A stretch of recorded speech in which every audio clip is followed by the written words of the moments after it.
Hello guys, welcome back another video. Today in this video we will talk about how to reset your router from you can say as a default factory setting. Okay, so let's get started. So first of all I want to tell you before resetting your device you have to make sure you will lose your all the Wi-Fi name, your all the Wi-Fi password. It will be as a factory reset. You will see your router will come in the state as you received as a new. Okay, so what is the reset procedure? The reset procedure is you can see every router. On the back side of every router you will see a one button.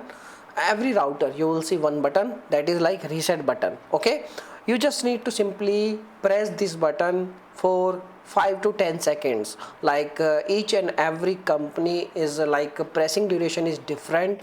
In some companies, or you can say in some brands, you have to press this for 5 seconds only, but in some cases you have to press for 10 seconds. Okay, you just need to simply press 5 to 10 seconds, and once your router, all the lights will restart and your router will restart, and that's it. Your router will restart as reset as their original condition. Okay, so by using this method you can easily reset your router, and if you have any questions you can make a comment. I will reply you very soon, and thanks for watching this video my dear friends, and bye bye.